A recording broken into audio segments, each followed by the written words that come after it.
Council, and I'm calling to order the July 6, 2022 Historic Preservation Council meeting.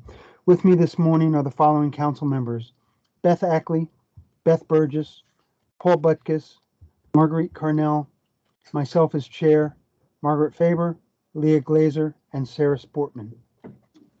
The following is a Historic Preservation Council's format and review for public comment procedures. Given the online format of today's meeting, and for those who are visitors today, I want to review and explain our procedures. Order of the presentation. I will read each motion and ask the motion to be moved and seconded. Staff will present the agenda item to the council. Council members will have an opportunity to ask questions. If called upon by staff, a representative of the organization may offer statements or address council's questions. For members of the public who wish to speak to an agenda item, we ask that you identify yourself and your affiliation. After all questions have been addressed and statements made, a roll call vote will be taken. If members of the public have letters and/or written statements they wish to submit to the record, please email them to Jonathan Kinney. His email address is jonathan.kinney@ct.gov. The Historic Preservation Council takes statements from members of the public but does not respond to questions. Lastly, please only address the particular agenda items being addressed at that time. The following is the Historic Preservation Council's policy regarding conflict of interest. The Historic Preservation Council votes on matters which provide leadership, service, and economic benefit to property owners, consultants, local governments, and not-for-profit organizations. Given this responsibility and to maintain the highest professional standards in the discharge of our duties, it is important to maintain a strong code of ethics for all council members and department employees. In order to avoid possible violations of the Department of Economic and Community Development ethics statement, it is necessary for the council to be aware of any situations in which there is a real, potential, or apparent conflict of interest involving anyone here. A conflict of interest may occur when a public official's participation in agency matters results in personal financial gain. All council and staff have been provided with a copy of the Department of Economic and Community Development Ethics Statement and governing state statutes. Having reviewed them and today's agenda, members of the council and staff are now asked to disclose any affiliation with entities or projects that may create a conflict of interest as defined by agency policy and pursuant to Connecticut General Statute 1-79 through 1-89, entitled Code of Ethics for Public Officials. Once disclosed, the member or staff may recuse themselves from that particular item. Having read this statement, are there any council or staff members that would like to disclose a conflict of interest to any of the items on today's agenda? Morning, Tom. Yes, this is Marguerite. I would like to recuse myself from the discussion of the Partners in Preservation Grant for the Meadowood property in Simsbury because my firm Past is working on a National Register nomination for the same property. Okay, thank you. Anyone else?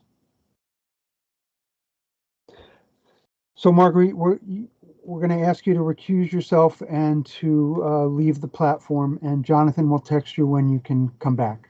So when we're finished with that discussion. First item on the agenda today is the May 4th, 2022 Suffield SEPA meeting transcript. The meeting transcript was provided to council members in Dropbox. Are there any corrections to the transcript as presented?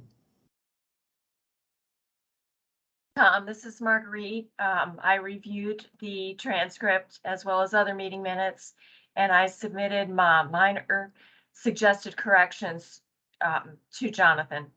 Okay, great. For each of the three or just the transcript? For each of the three.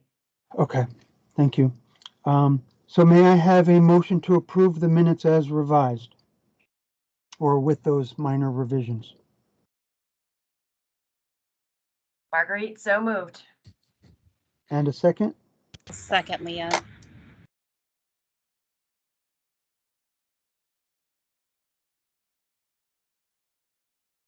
Sorry, just taking notes here.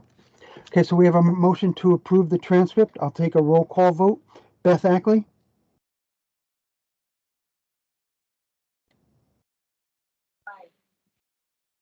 Beth, can you turn your volume up? Or sit closer so we can hear you? Beth Burgess?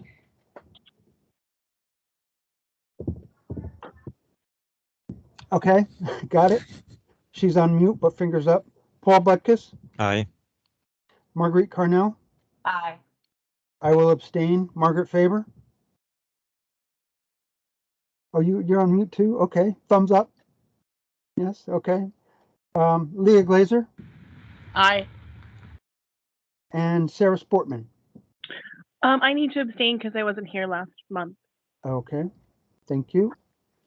1, 2, 3, 4, 5, 6. So motion carries. Thank you, everybody.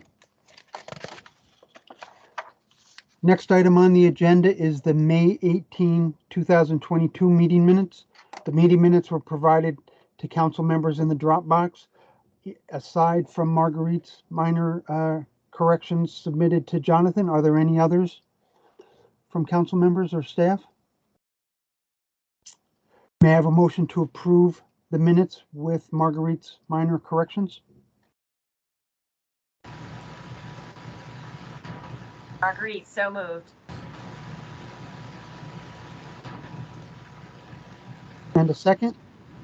Second, Beth Burgess.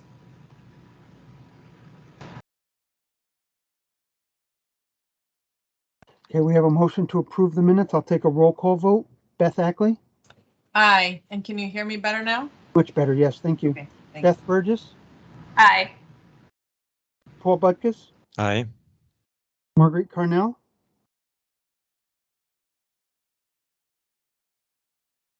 Marguerite? Sorry, aye. It's okay. I will abstain. Margaret Faber?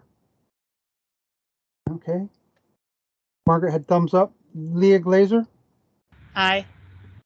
and Sarah Sportman. Aye. Very good. Motion carries. Thank you, everyone. Next item on the agenda is the June 1st, 2022 meeting minutes. The meeting minutes were provided to council members in Dropbox. In addition to the minor corrections that Marguerite has submitted to Jonathan, are there any other corrections that people would like to make? Seeing none, may I have a motion to approve those minutes with those minor corrections? Marguerite, so moved. And a second? Paul.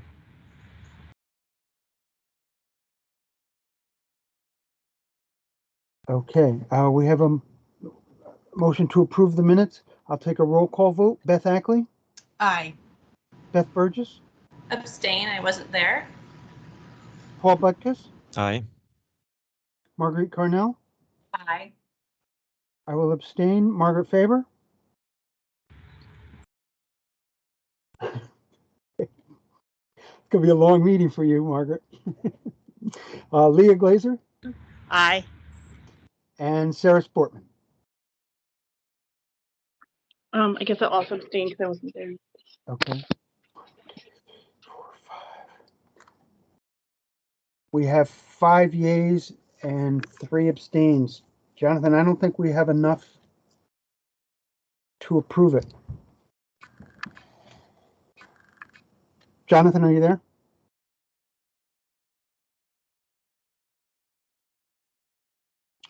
All right. Sorry about that. I was on mute. That's okay. So We Jonathan, have- we have 5 yeas and 3 abstains. We have 5 yeas. We have 8 members present, 3 that's- absent.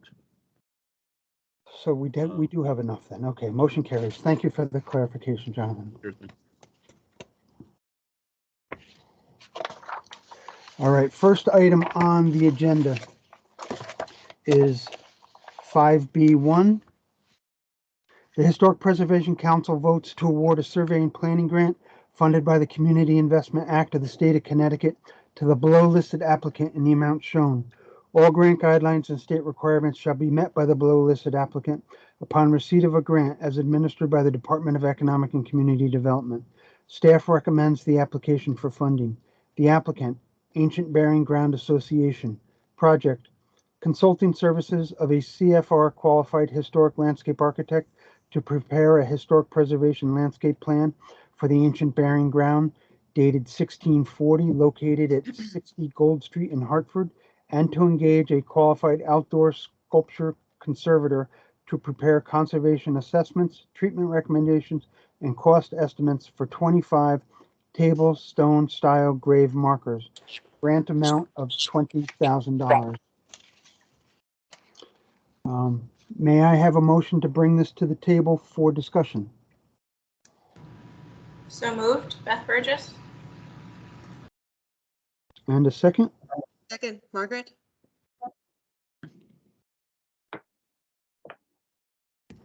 Okay, and a discussion. Great. Good morning, everybody. It's Mary Dunn. Staff does recommend approval of this grant. The organization has done a lot of research over the last number of years on the burials, some of which was funded graciously by the HPC. And so now they want to move forward with the landscape preservation plan, as well as some conservation of the actual stones in the, or table stones in the burial ground. Mary Donahue is here to answer any questions or concerns that I cannot. Great. Questions from council members? I've Tom, got a quick question. Oh, go ahead, Paul. I just wanted to understand a little bit more between the difference between the landscape master plan that was done previously and the historic landscape preservation plan. What will you be getting in addition to the earlier work that was done? Okay, so the earlier work that was done was actually done when I still worked at the SHP Not on video. a long time ago. So 12 years ago, and the primary focus of the last landscape plan was the drainage issue. Because the ancient burying ground is surrounded by hardscape, we had standing water up to 6 inches, which the State Historic Preservation Office staff did not feel was advantageous to that site. So that was the primary focus for the last landscape plan. Now, 12 years, a lot of conditions have changed. The iQuilt property on the south side of the ancient burying ground, for example, and less of a focus on the front plaza. And the drainage issue was relatively solved. So we really need a new one that's going to address things like planting issues, invasive plants, lighting. The iQuilt purchase of property on our south border has not been favorable to our lighting on our property, for example. So the landscape plan really needed an update. It's pretty out of date. But Mary, you're calling this a preservation plan, not a landscape plan. Well, it's a pre-development plan. It's a historic landscape preservation plan. It's a requirement to apply for capital funds, HRF funds from the council. So when we looked at the older one, we just decided it was so out of date that we needed to really have a new one to adequately address any questions that you might have when we get to the capital stage. I'm not even sure I'm on the meeting.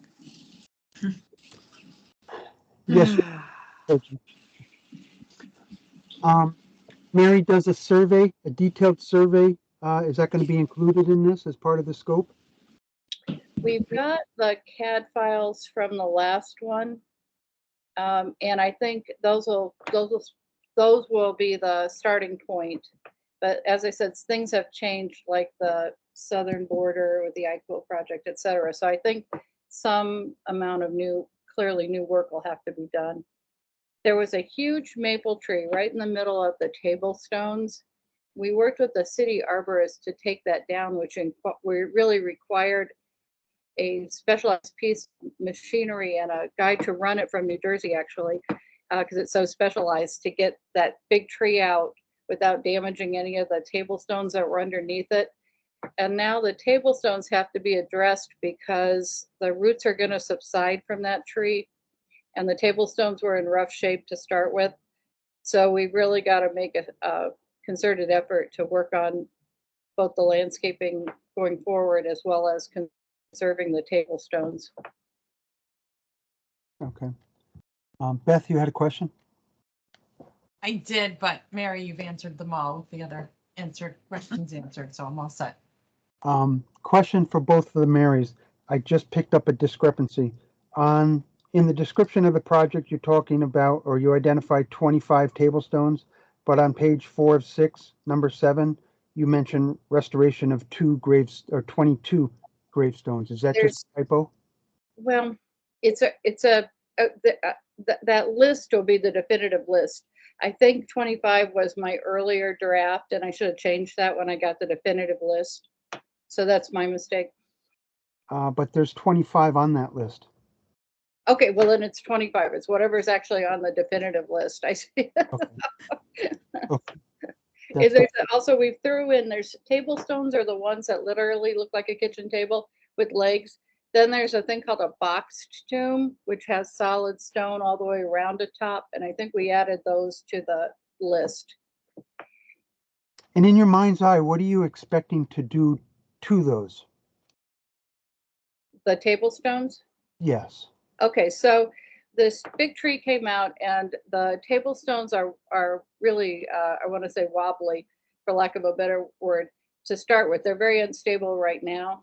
And when we did the conservation report on those table stones 12 years ago, when we did the landscape plan, the conservator even at that point said that soil samples needed to be taken and probably some kind of subsoil base created for those table stones. They were pretty unsteady even 12 years ago. So now with this tree coming down and this projected root subsistence, it'll even be worse. So we plan to get the conservation report with the cost estimates so that we can come back to the council as well as other funders with a solid idea of how we can conserve those important pieces. So just a minor detail, are there burials under those table stones? And how do you address that? Well, good question. Or is that what this report is for? Well, the ancient burying ground as a whole, the stones don't reflect directly bodies underneath them.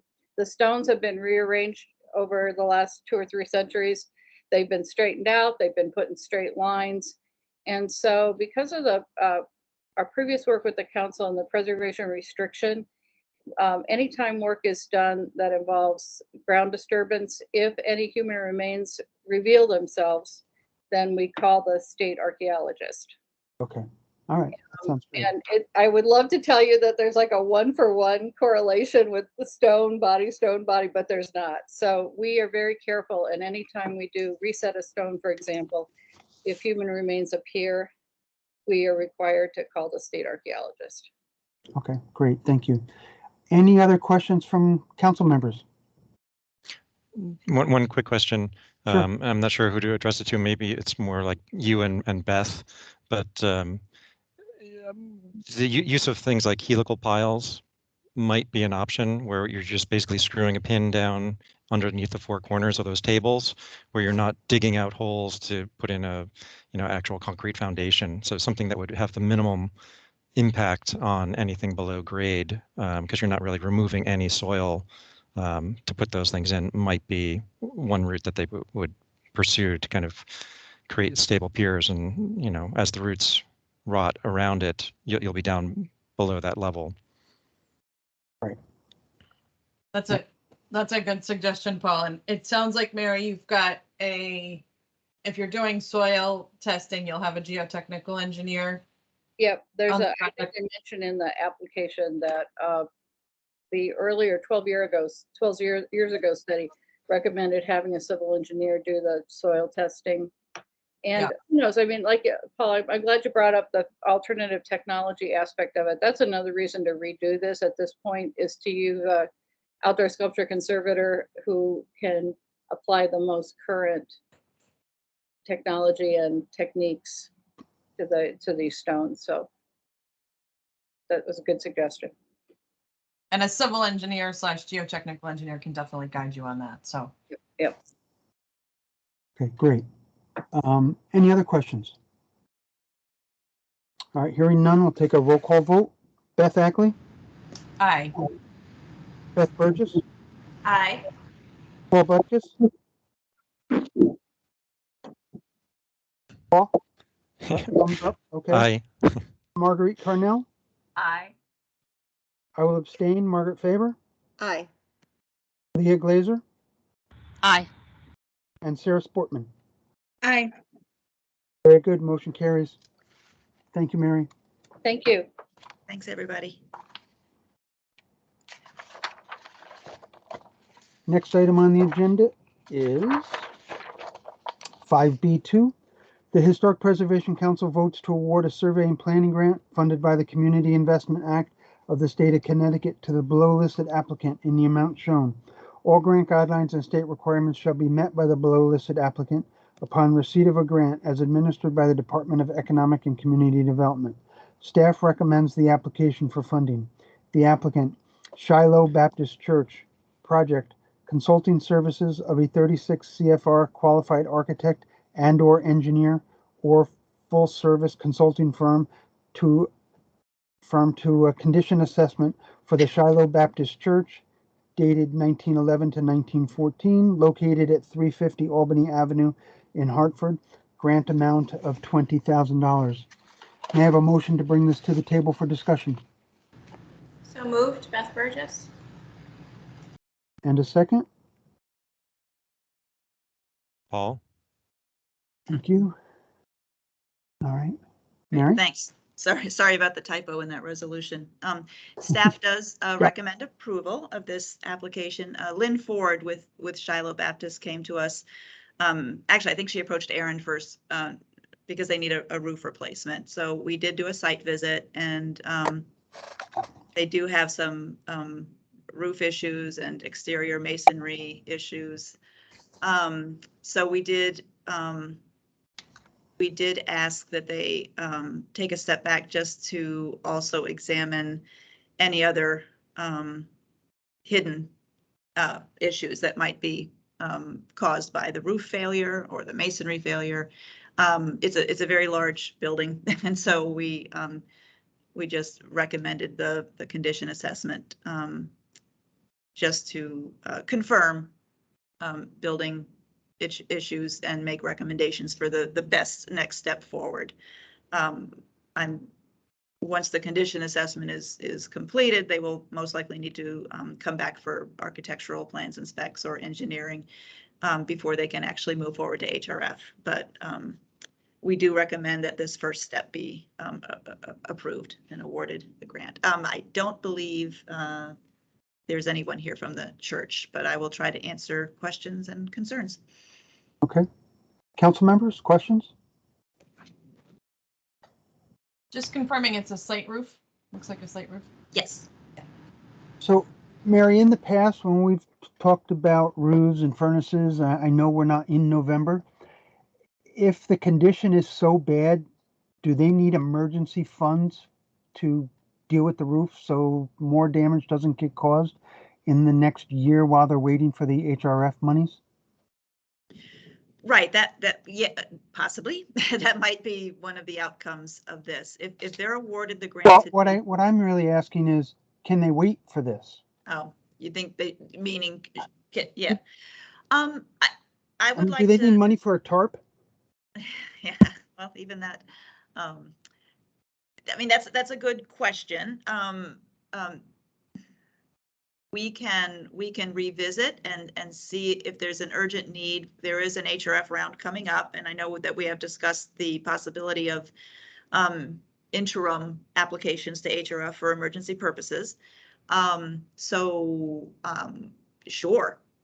Yeah, I know that is, it does often, it's frustrating sometimes to the applicant too to have to take a step back when there's an urgent need.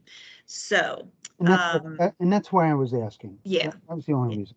Yeah, we can certainly go back out again. I know that Mike, I think Mike Farino did a site visit as well. We can kind of confer and see whether this, or they can do it concurrently. Sometimes they do things concurrently. They get the condition assessment, but they also address the urgent need at the same time. So we can certainly offer them more assistance or go back out and offer additional advice on applying for other funds, including emergency.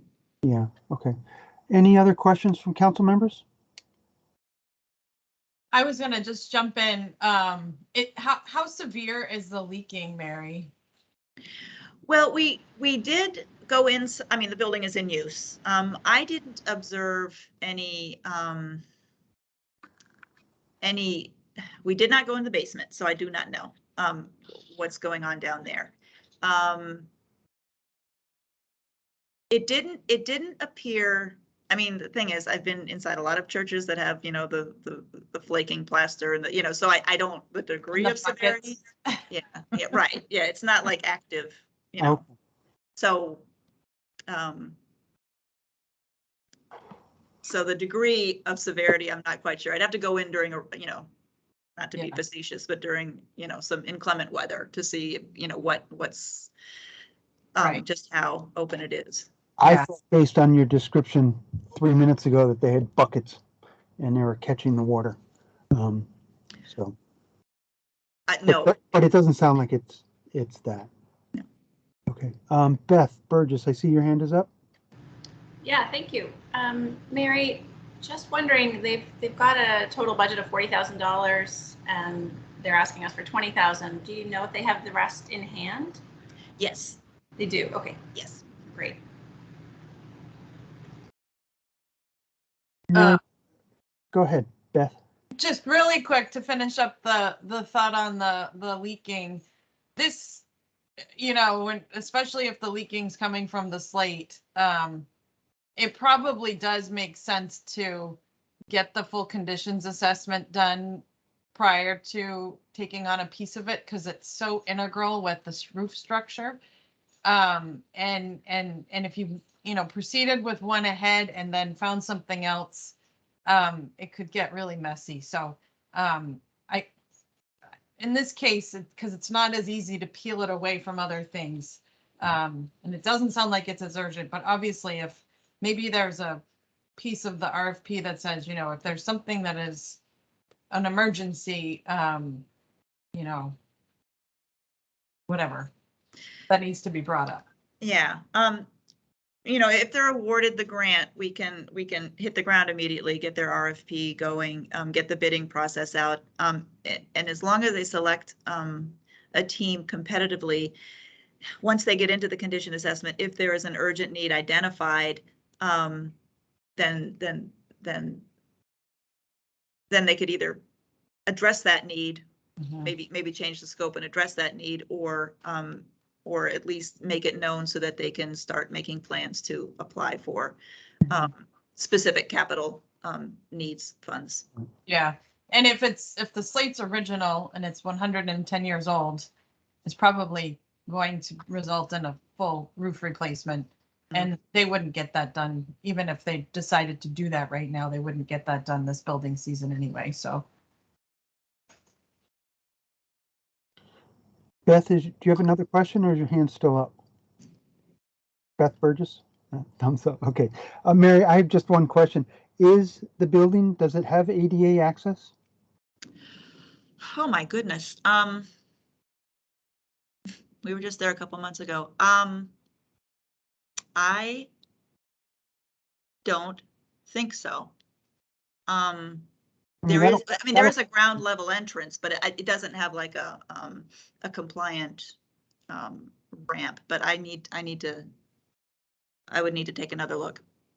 Well, that'll come out in the assessment. Yeah. Okay, any other questions from council members? Seeing none, we'll take a roll call vote. Beth Ackley? Aye. Beth Burgess? Aye. Paul Butkus? Aye. Marguerite Carnell? Aye. I will abstain. Margaret Faber? Aye. Leah Glazer? Aye. And Sarah Sportman? Aye. Very good, motion carries. Thank you.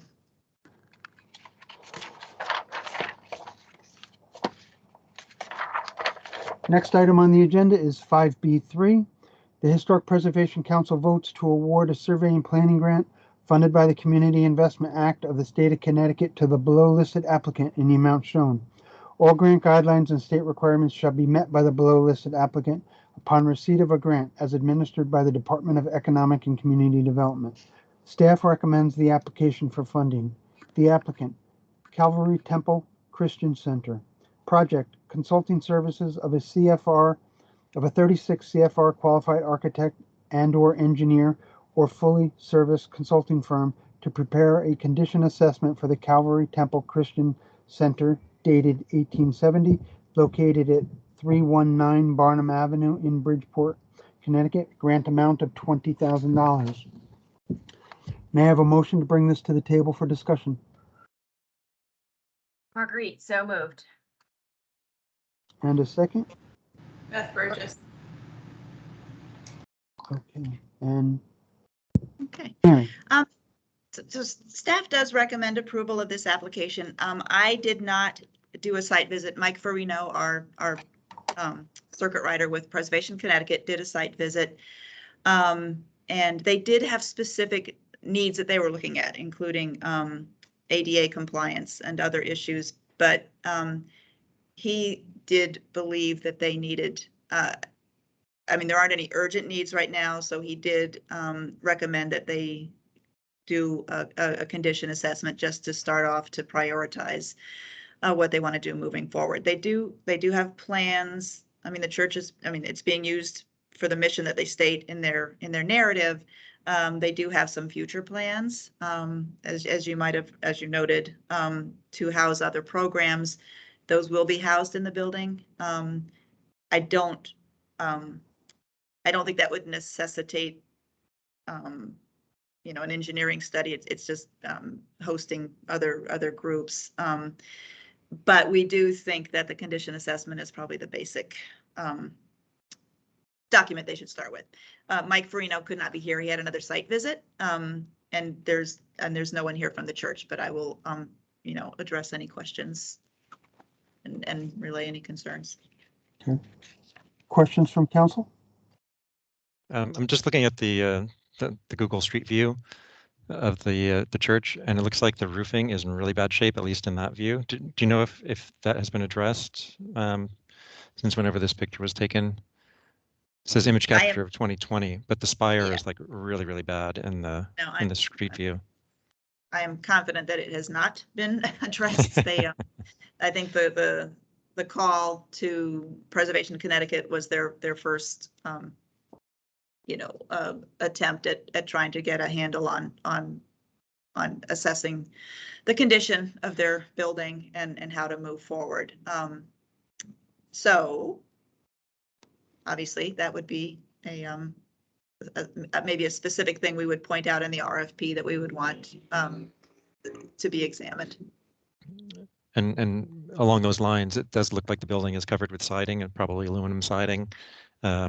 So the only good thing about aluminum siding is it preserves what's underneath there for the next round of restoration. But in this case, it's very difficult to know if the full extent of what's happening underneath there, especially when we get these kind of roof problems and cornice issues. You just never know what's behind that. So I don't know if it's worth including some spot investigation in kind of questionable areas, and might be more than just a cursory walk around view, but some more, I don't want to say destructive testing, but actual get in and double check some things at key points around the building, just to make sure that we're not rotting out underneath all of the siding where we can't see it.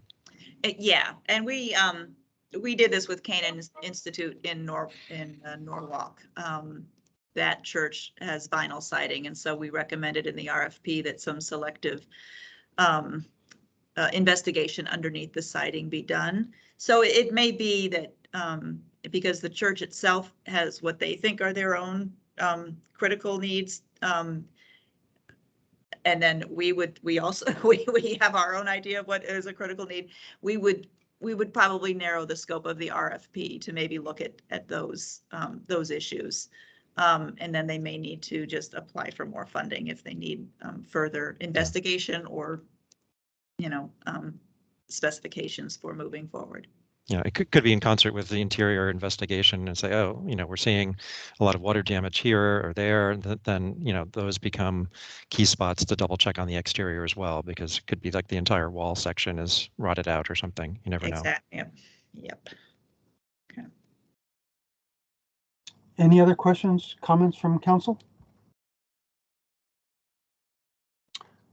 All right, we'll take a roll call vote then. Beth Ackley, Aye. Beth Burgess, Aye. Paul Butkus, Aye. Marguerite Carnell. Aye. I will abstain. Margaret Faber, Aye. Leah Glaze, Aye. Aye. and Sarah Sportman. Aye. Very good, motion carries. Thank you.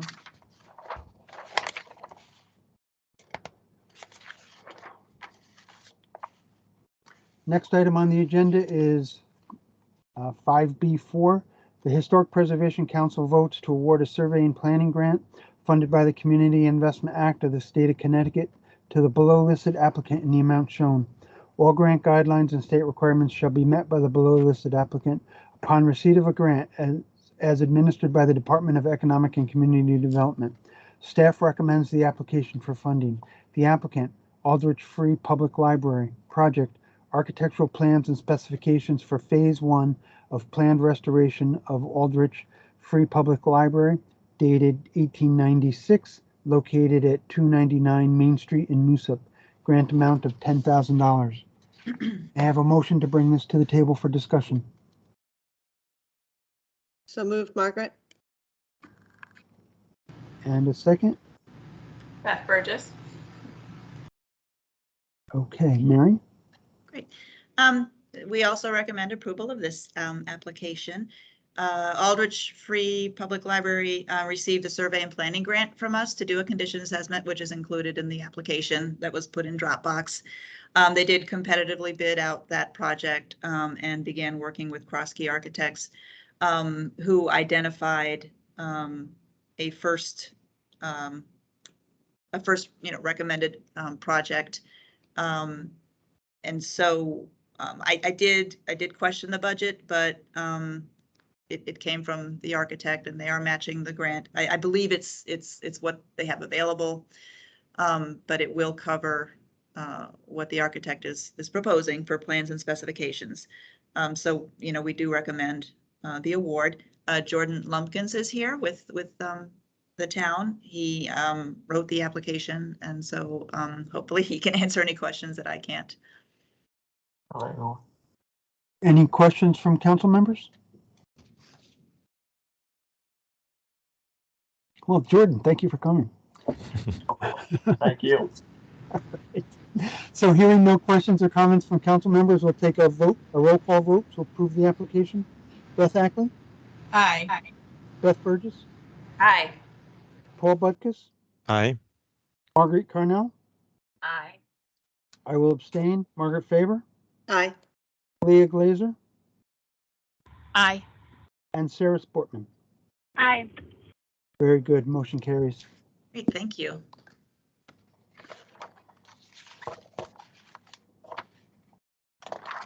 Next item on the agenda is 5B5.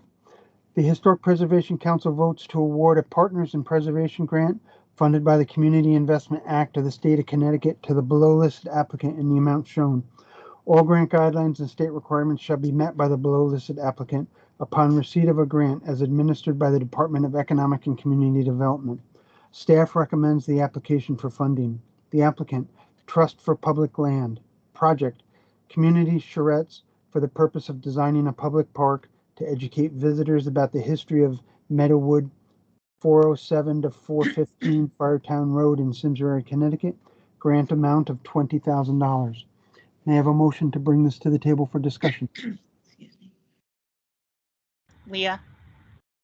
And a second. Beth Burgess. Thank you. Okay, Mary. Okay, so staff recommends approval of this application. As you recall, we did give funding to the town of Simsbury to do some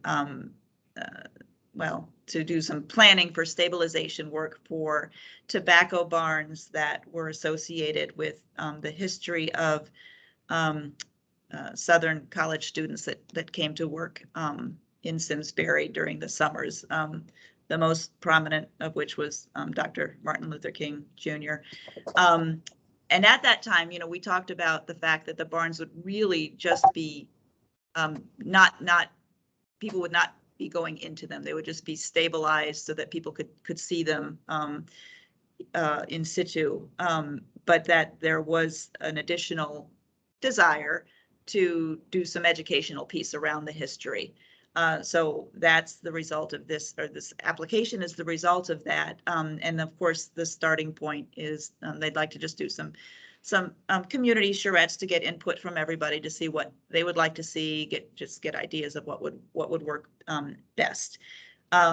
So Allie Goldfarb and Walker Holmes are here, I believe, from the Trust for Public Lands to answer any questions or concerns that I can't, or take any other input or advice.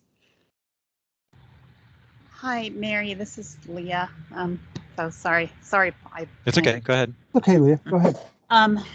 So I know this is just for the community charrette. It's not for them to start putting in content or anything. Right. Okay.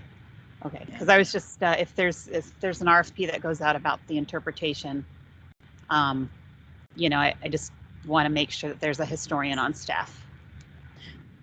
Oh, of course. And as Margarita recused herself, there is a National Register nomination in process right now, which they will probably pull from, hopefully. Right.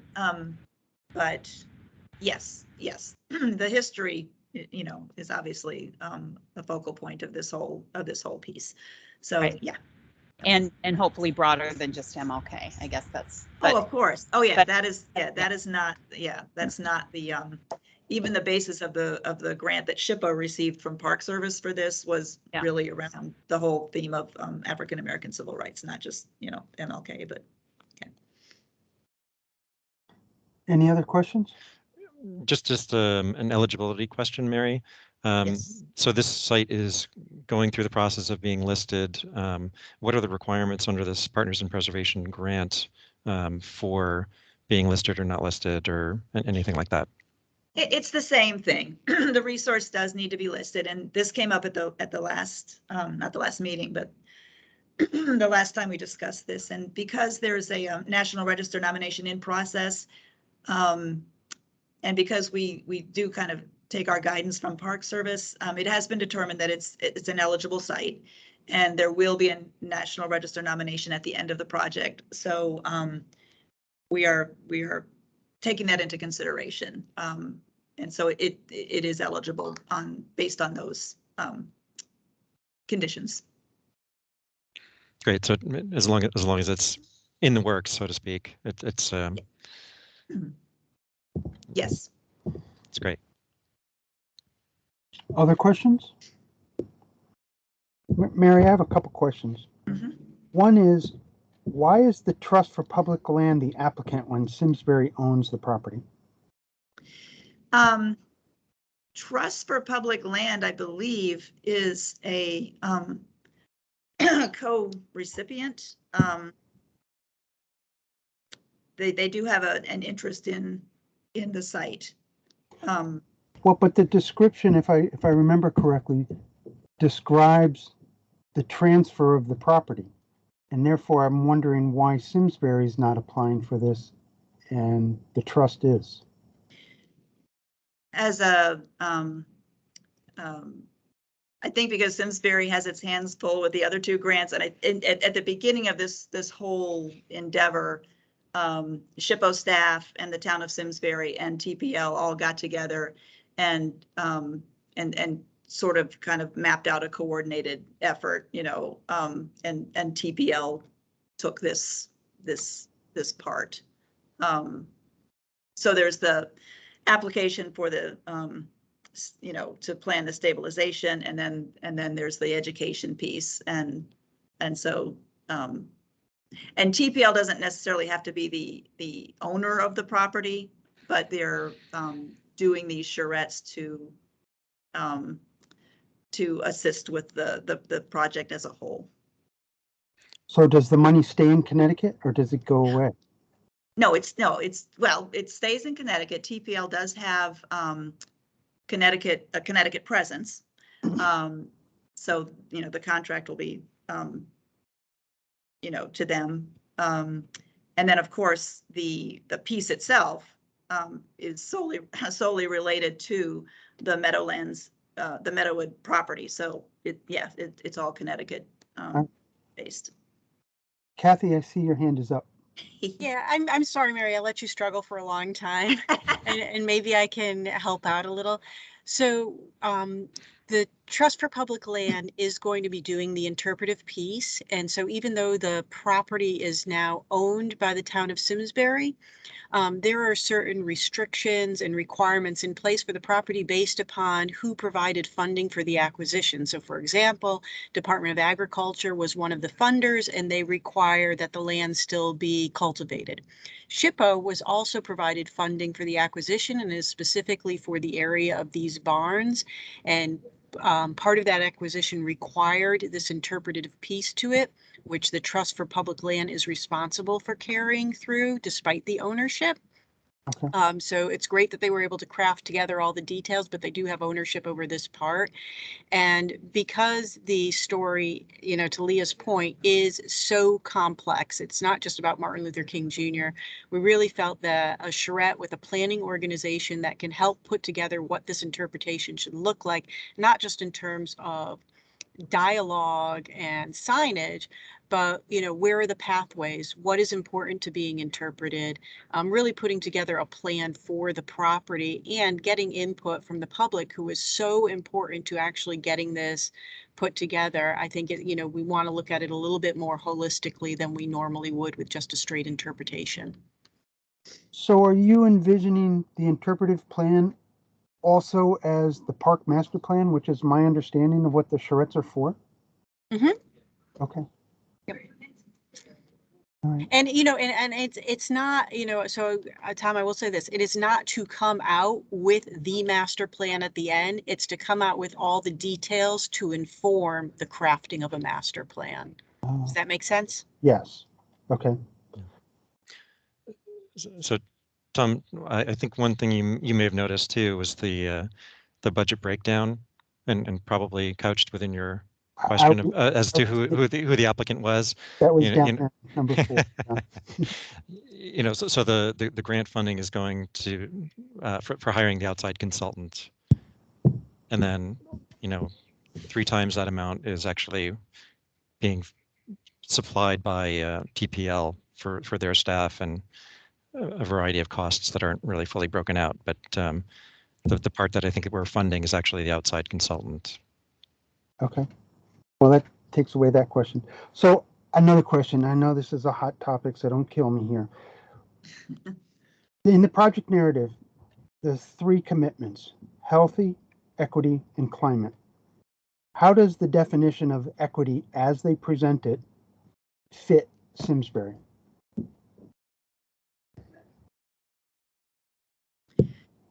Within the project, or?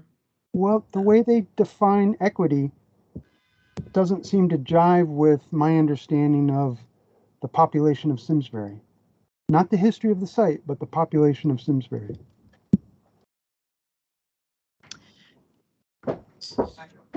So I just want to make sure I understand. So are you asking if the project reflects the demographics of? I'm not sure I understand. I think it can be maybe as simple as when you reflect diversity. If you don't reflect diversity in the history, then you're not going to help the diversity of the town. I mean, so I guess understanding the diversity of the history encourages, more, diverse audiences. That's what I would assume from this story. But So I didn't actually read the application, but I'm just going to say, I believe those are the kind of mission statement of the Trust for Public Land. And I'm not here to debate what they call their mission statement, but I don't think that's necessarily what the grant proposal is meant to be a mission statement for. Okay. Any other questions, comments? Hearing none, we'll take a roll call vote. Beth Ackley, Aye. Beth Burgess, Aye. Paul Butkus. Aye. I will abstain. Margaret Faber, Aye. Leah Glazer, Aye. and Sarah Sportman. Aye. All right, motion carries. Thank you. Great. Thank you so much.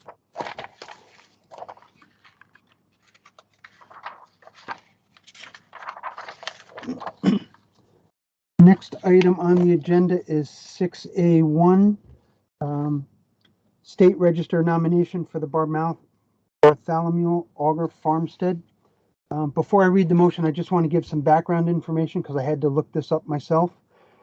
This application first came in front of the council on March 4th, 2020, and it was tabled until the nomination was complete. It came back September 20th, 2020, and was tabled indefinitely until nomination is complete. Came back in April 7th, 2021. Nomination is tabled pending receipt of additional information. So, State Register nomination for Bartholomew Auger Farmstead, located at 298 Forest Road, North Branford, to the State Register of Historic Places. The Historic Preservation Council votes to list the Bartholomew Auger Farmstead located at 298 Forest Road, North Branford, to the State Register of Historic Places. May I have a motion to bring this to the table, to recall this item to the table for discussion? Yep. Paul, so moved. Leah, So- second. Okay. And a discussion. Okay, hi everyone, it's Marina Wisniewski, State Register Coordinator. So Tom, as you, summarized, this nomination is now back. COVID has really limited the ability of the consultant to be able to complete their in-person research. Now that everything's pretty much opened back up, we were able to get a more complete nomination. So staff does recommend approval of listing of the Bartholomew Auger Farmstead under criterion 1 and 2 at the local level. Alterations have been minimal. The house retains its integrity of location, setting, design, majority of materials, workmanship, and feeling, and it's also augmented by the presence of the associated outbuildings and the farmland. The author, David Taylor, is on the line to help answer any questions. Eric Knapp, the town planner for North Branford, was on the line. I'm not sure if he is still here, but he was also here to speak in favor of the nomination. So I will just relay that comment.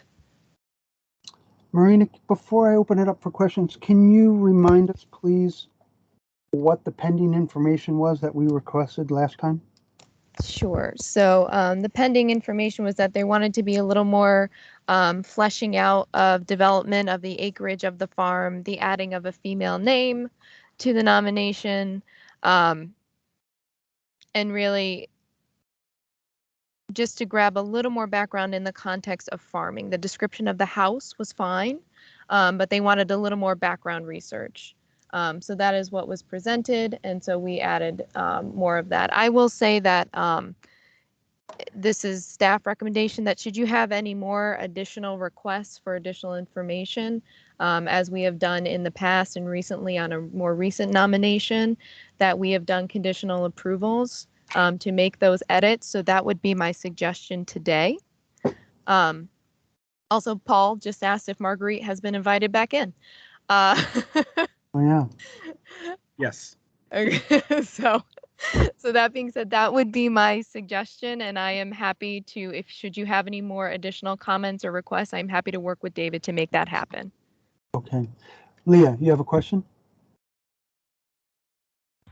Yeah, no, I agree that I don't want this to hold up anything in terms of conditional acceptance, but just in terms of the broader development of farming, there's good primary research in here, but I'm just always hoping for more contextual research. There's a book by Stephen Stoll, Stoll, called Larding the Lean Earth, that just kind of talks about farming in the mid 19th century and maybe just can contextualize, even just to put it in the bibliography and make it a little bit more of a example of a more robust history and not just kind of the only one left kind of story, especially if it's going under just the historical criteria in addition to architectural criteria.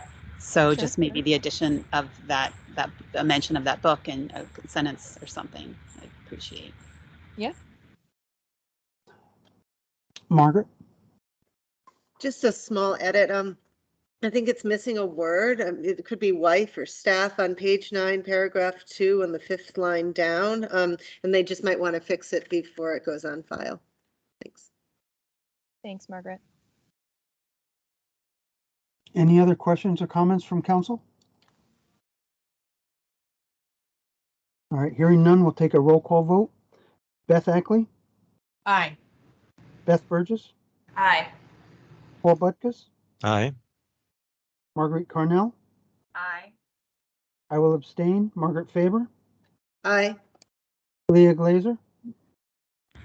Aye. And Sarah Sportman? Aye. Very good. Motion carries. Thank you David, very thank you much. for your effort and sticking with us. And thank you all. Much appreciated. Next item on the agenda is 6B2. State Register nomination for the Charles H. and Frances Miller House located at 290 Waterville Road, Avon, to the State Register of Historic Places. The Historic Preservation Council votes to list the Charles H. and Frances Miller House located at 290 Waterville Road in Avon to the State Register of Historic Places. May I have a motion to bring this to the table for discussion? Paul? And a second? Margaret? Oh, sorry. All right, Marina? All right. Thank you, everyone. Staff recommends approval of listing of the Charles H. and Frances Miller House located at 290 Waterville Road, Avon, under Criterion 2 at the local level as a rare example of the Italianate style in the town of Avon, and which retains features indicative of said style.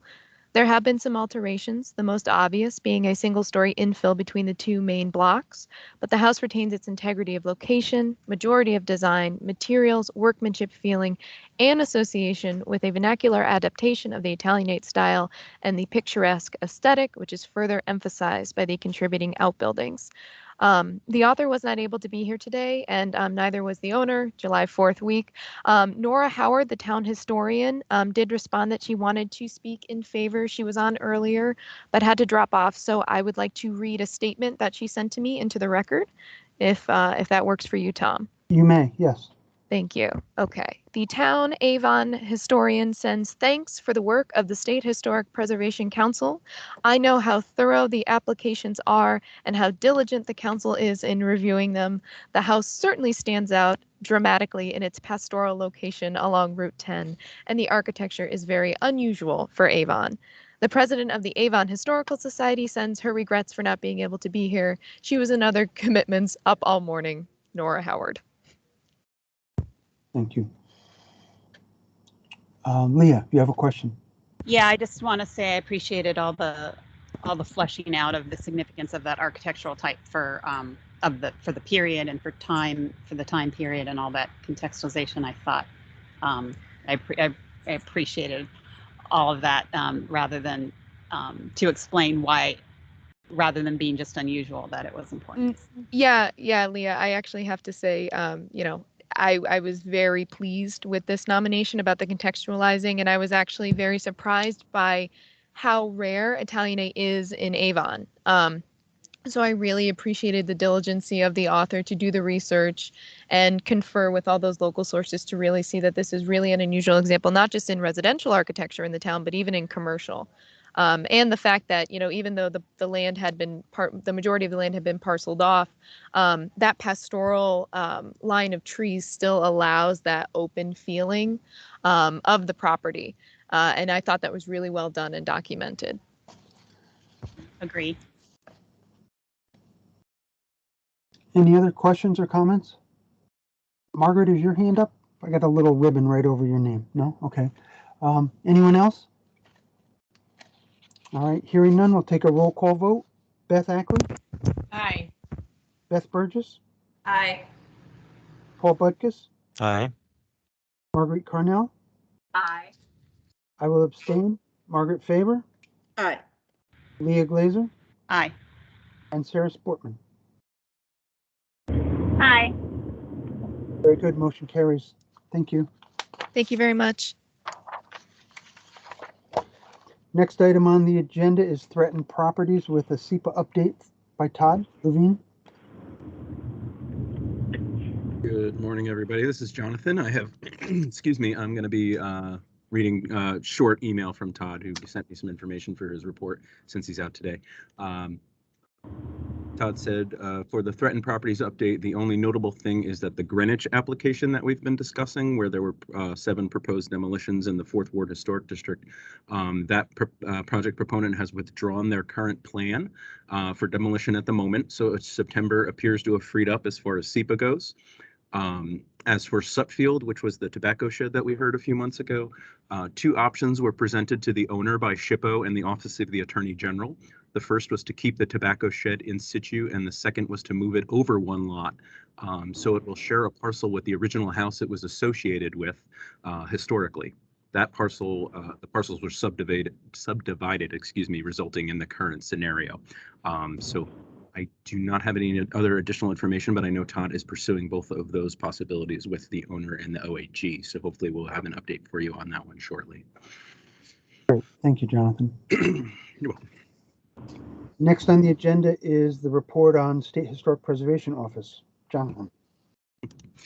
Okay, a couple more quick updates for you. The first being on SHPO's ongoing hiring effort. I'm very excited to announce that we have made an offer to a candidate for a permanent full-time position as a staff archaeologist in the office, and we are just waiting for confirmation from HR, but it looks like that person will be starting potentially the end of next week. So we're very excited to bring on a brand new SHPO staff member, and we'll introduce them to you as soon as we can. The second update I had was regarding the Norfolk Music Shed and the restriction that you guys heard at a previous meeting recently. I just wanted to update you on how that conversation played out on the back end here. So after receiving the council's feedback, the team at the Norfolk Music Shed revised the hyphen section of the new addition, which was discussed at the meeting, on the west elevation to include a wood trellis below the first floor level and board and batten siding at the first floor. So if you remember, there was that sort of recessed porch area above the lattice work. They're going to be covering that with board and batten as opposed to the shingle siding. The siding will be painted to match the surrounding trim. Between this change and the revisions that had already been proposed and discussed at the HPC meeting, SHPO did move forward and approved that plan. Happy to take any questions. And I also do have Liz Shapiro's report as well, because I believe she's still in a meeting. All right. So next item on the agenda is the report of museum properties. Yes. Read that for you. Let me pull it up here. Okay. Prudence Crandall Museum. Hi, everybody. Just this museum report on behalf of Liz Shapiro. At the Prudence Crandall Museum, they have opened for timed tours on Connecticut Open House Day on June 11th. There has not been a huge marketing campaign around reopening due to the limited staffing at the moment. First draft designs for the museum's interpretive signage have been received from the designer, and they are currently reviewing them, museum staff. The plan is to have the signage in place by the late fall and to begin to test with school groups and special tours. Meanwhile, the final huge project on site for the time being is accessing and evaluating the contents at the Crandall Barn, some of which we suspect are architectural pieces that relate to the house, like shutters, but much of which is old office furniture, etc. We'll be working to empty the barn out this fall. At Newgate Prison, the Prison Arts Program held its fundraiser at Old Newgate on June 24th, and the event attracted over 200 people and was extremely successful. Newgate will host what has become its annual Rock and Mineral Show this coming weekend on Saturday, July 9th, and is planning for an updated Halloween program that will be presented during the month of October with over 300 lit jack-o'-lanterns displayed in the mine. Staff has begun working with GNCB Consulting Engineers. This will be a phased approach to the stabilization and improved access to the four-story cell block, which will be funded through the Save America's Treasures grant that the prison received last year. At the Henry Whitfield Museum, over 100 people attended the live performance by the Afro-Semitic Experience as part of Make Music Day on June 21st. Museum staff are creating a new interpretive exhibit for the education shed that will place the museum into the context of the colonial revival and the U.S. response to immigration in the late 19th and early 20th centuries. Staff are also planning a series of events for Welcome Week, which runs from September 9th through 18th, and works with organizations and communities to bring together neighbors of all backgrounds to build strong connections and affirm the importance of welcoming and inclusive places in achieving collective prosperity. It is presented by Welcoming America. The museum has received some positive indications regarding the review of the grant application to the National Park Service for the semi-quincentennial grant. Mary Dunn received a call asking if the museum could possibly have a use for more money than we requested. We were quick to meet and make suggestions as to how we could spend extra funds, including a full updated and revised National Register nomination. So stay tuned for additional updates on that. And finally, at the Eric Sloan Museum, the museum presented a full-day celebration of the long-delayed, due to construction project delays and COVID, on Saturday, July 2nd. There were presentations by the Friends of Eric Sloan, a really fun Sloan trivia talk with prizes, 3 craft demonstrators, and the traditional ringing of the bell on top of the Sloan Museum. The museum also received a citation from the state in honor of its 50th birthday from Representative Maria Horn, and the weather was amazing. Staff is working on creating curriculum units for use at the museum this fall, and together with the Friends has opened up a covered education space under what used to be a shed roof at the end of the museum building. The museums have all received funding for the Connecticut Summer at the Museums program, which offers free admission to children 18 and under with 1 accompanying adult, and very excited to be participating in this effort again this summer. These funds will help to underwrite interpretive and program needs for the year. And that concludes Liz's report. Thank you. Just quick, Jonathan, is it 18 and under or under 18? I just had someone turn 18. That's an excellent question. I think it's under 18, but let me go back and just double check that for you. It is 18 and under. Yes. Very good. The next item on the agenda is new business, and I had requested to Jonathan that we put this on to introduce the idea of discussing the Secretary of the Interior standards at a future time and date, because I felt that we as a group may use them on a daily basis, may not. We refer to them constantly here, but we don't have enough time at the end of a meeting to really delve into this. And then as part of that discussion is materials and failures, modern materials, matching historic materials, knowing we can't get old growth pine easily that doesn't rot within 5 or 7 years. So that was the idea for adding this to introduce the topics, but at some point, and hopefully in the near future, we will try to come up with a date to have a longer discussion with council and staff. Yeah, I if you don't mind, Tom, I'll just chime in real quick. I hope you all saw that I put a document in the Dropbox for you, which had a link to the National Park Service website and their website that's dedicated to the standards, with some good information on all the sets of standards and the associated guidelines that go with them, some history of how the standards were developed. So yeah, please dive in, take a look, review those. I don't know that all of you are using them on a regular basis, so happy to answer any questions you may have at a future meeting. But we will certainly, SHPO staff are the experts in the standards and their application and the nuances of reviewing projects pursuant to them. So happy to put together a future training opportunity for council and have staff talk to you, maybe go through some case studies, which would be helpful, I think. Great. Next item on the agenda is liaison with public and private agencies. Is Jane with us today? Morning, everyone. Yep, Jane Montanaro, Preservation, Connecticut. I just have one update to share with you in relation to our ongoing Olmsted survey. Next week, we're doing a partnership program with the Eli Whitney Museum. They have summer camps for kids, and we are partnering with them to do a camp on Olmsted. It's Learning Heroes, Olmsted Park Design and History. It's for kids aged 9 to 12, and they have 36 kids signed up for next week's session.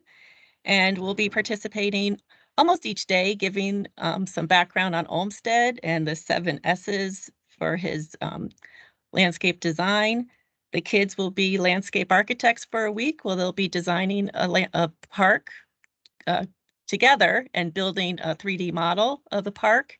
And they'll also be building some really lovely pond yachts and sailing those, and taking some tours of East Rock Park and also the park where we are at the water treatment facility.